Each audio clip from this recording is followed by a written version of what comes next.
Brittney Griner breaks silence on footage of angry moment versus fever. And so you said you didn't remember what you said during that viral moment after you fouled out against the Indiana Fever. A lot of people believe what you said was effing white girl or effing white girls. Is it possible that's what you said? No, would never say that. Like, there's no place for that in our league. Wouldn't say that. So even though you can't remember, you know that was not what you said. I know it wasn't that because I wouldn't use that type of... After Brittney Griner attempted to deceive everyone about her racial insult that was captured on camera, Patrick Bet-David unleashed a torrent of rage. When dissecting her pitiful denial strategy, the businessman didn't hold back at all. Some individuals will find this ruthless honesty quite uncomfortable, but it was necessary. Do you think Brittney Griner genuinely thinks her own lies are true, or is she merely hoping that everyone else is gullible enough to fall for them? Tell me in the comments. Here's what transpired that has Patrick Bet-David furious. Brittney Griner, the same individual he embarrassed America by being detained in Russia for possessing drugs and was shown on television having a total breakdown during an Indiana Fever game. And by meltdown, I mean that she was yelling what seemed like racial epithets at Caitlin Clark and anybody else nearby. Understand what she said here. Well, she said it. I mean, you don't need to take a lip reader to say, to understand what she said. She basically was called an effing white girl. Now, I'll tell you this. Do you think she said that? She was shouting on the sidelines after fouling out, and you could plainly see her mouthing what appeared to be effing white girl and white trash. This is why the video went viral. Now, any rational person watching the video would draw the obvious conclusion about what she said, but it seems that Brittney Griner believes that everyone is stupid and incapable of using common sense or lip reading.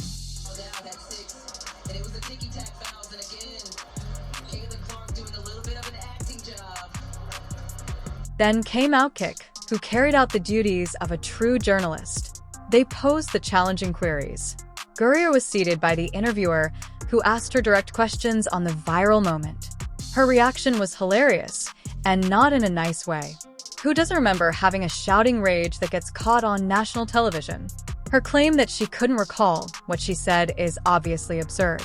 This is when things start to become really fantastic, though. Brittney, a few weeks ago, you fouled out of an Indiana Fever game. Cameras caught you saying something on the bench. It's hard to tell what you said. Can you tell us what you said? I remember fouling out, being mad. I remember fouling out on, I believe it was Howard, driving to the basket. They said I put my hand in. But hey, never really happy with the officiating, so. But what did you say? I really can't remember what I said, honestly. If I showed you the video, would that help? No, it wouldn't help. It wouldn't help? Griner's reaction was prompt and insightful when the interviewer offered to show her the film to help her remember. No, that would not be beneficial. Take a moment to consider that. Wouldn't you want to watch the video to find out if you truly couldn't recall what you said? That's when you know. That's when you know he said If I what he showed you said. the video of exactly what you said, would that help? All you need to know about what she truly said is shown by the fact that she declined to see it. As soon as he realized this, Patrick Bet-David pointed out how ridiculous her entire defense plan was. He made the point that you don't have to be an expert lip reader to comprehend what she was saying. Griner is counting on people being too courteous or too afraid to confront her about her blatant lies, even though the evidence is clearly visible in high definition. The double standard at work here is what makes this even more frustrating. Bet-David, a former basketball player, observed that the game includes trash talk. He talked about how frequently he and other players have been called every derogatory term in the book because of their color or looks. The distinction is that no one seems to worry when white players are subjected to racial epithets. There are no inquiries, no outcry, and no requests for an apology. However, everyone suddenly develops amnesia when the shoe is on the other foot, and we are expected to act as though we didn't witness what we clearly did. The foundation of Griner's entire plan is the belief that people will be too scared to hold her responsible for her racist actions. It is a deliberate manipulation that depends on instead of their dedication to the truth. Many are afraid of being labeled. The way He's questioning. Yeah, you have to hear how he does it. He did it the best. They're not using a racial slur in a viral clip from last month's game against Indiana Fever, where she was fouled out and caught ranting on the sideline, telling Outkick reporter down to her, "No, I would never say There's no place you got to watch. The Outkick interviewer deserves a great deal of praise for refusing to back down when Griner attempted to sidestep. He didn't let her off the hook with evasive non-answers. Instead, he persisted in pressing and asking the obvious questions. Asking difficult questions and refusing to accept blatant lies as fact is how journalism ought to be practiced. You didn't remember what you said during that viral moment after you fouled out against the Indiana Fever. A lot of people believe what you said was effing white girl or effing white girls. Is it possible that's what you said? No, would never say that.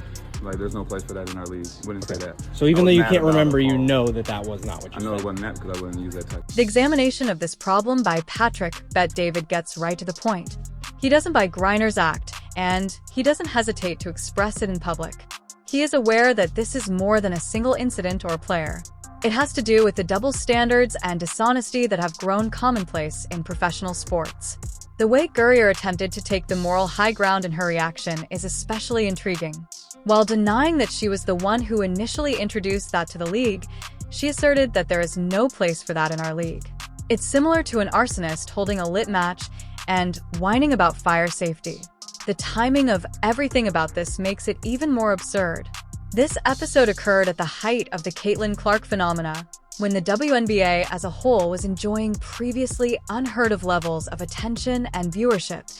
Every player, including the Griners, was practically making money thanks to Clark's fame. What is Griner's reaction to this windfall? Well, by making racist accusations against the guy who did it. However, David also brought attention to the situation's extreme hypocrisy by describing what transpired after Clark was hurt. WNBA viewership fell by 50% as soon as she exited the court. That is not a statistical anomaly or a coincidence. That is a clear indicator of Clark's influence on the league's financial success and popularity. The viewership instantly restored to its prior levels after Clark recovered from his injuries. 2.2 million people watched the Fever Liberty game, which is just unbelievable for a WNBA regular season match. To put it in perspective, that represents around 1/3 of the attendance for NBA playoff games. NBA caliber numbers are being produced by a second-year player in a historically insignificant league. Additionally, players like Griner are using racial epithets to harass her rather than commemorating this miracle. The difference between Clark's performance, one of the biggest talking points right now, revolves around the reaction to Caitlin Clark's performances. While Clark was dropping 25 points in the first half and finishing with 32 points in her return game, some other players struggled badly, missing shot after shot. The contrast couldn't have been clearer. That difference highlights something important about real competitors. When Clark faces pressure, criticism, or tough defense, she responds the same way every time, by working harder and letting her performance speak. Her answer is always on the scoreboard, but when some players face adversity, they react very differently. Instead of focusing on improvement, they lash out or create controversy, which only brings more negative attention to themselves and the league. This is where Patrick Bet-David stepped in with a very direct perspective. From his business background, he explained that in competitive environments, reputation and credibility matter more than anything. When someone makes a mistake, there are usually two choices: admit it and move forward, or deny it and make the situation worse. According to Bet-David, doubling down on denial rarely works, especially in today's world where everything is recorded and analyzed online. If video evidence exists, people will see it for themselves. Trying to ignore that reality often damages credibility even more. The media response to the situation has also raised questions. Instead of digging deeper or asking follow-up questions, many outlets quickly moved on to other stories. Critics argue that this avoids accountability and leaves fans feeling like important issues are being ignored. Independent commentators like Patrick Bet-David often take a different approach. Because they aren't tied to traditional sports media structures, they can speak more openly and challenge narratives that others might avoid. From a business perspective, the entire situation is also puzzling. The WNBA has struggled for years with viewership and attendance. Caitlin Clark's arrival brought unprecedented attention to the league, selling out arenas and bringing millions of new viewers. In a moment like that, most leagues would focus on unity and professionalism to build on the momentum. Instead, controversies like this risk distracting from the progress that women's basketball has been making. For Clark herself, the response has remained consistent. She keeps playing hard, focusing on her game, and delivering performances that attract fans and headlines. That competitive mentality is exactly what drives growth in professional sports. The larger lesson here goes beyond one player or one moment. In competitive environments, accountability and credibility matter. When mistakes happen, how people respond often matters more than the mistake itself. And in the age of social media, fans are watching everything. They can see the clips, analyze the moments, and make up their own minds. That's why transparency and honesty matter more than ever for athletes, leagues, and media alike. Whether people agree with Patrick Bet-David's analysis or not, one thing is clear. Conversations like this show just how much attention women's basketball is getting right now. And as long as players like Caitlin Clark keep delivering on the court, the spotlight on the WNBA isn't going anywhere.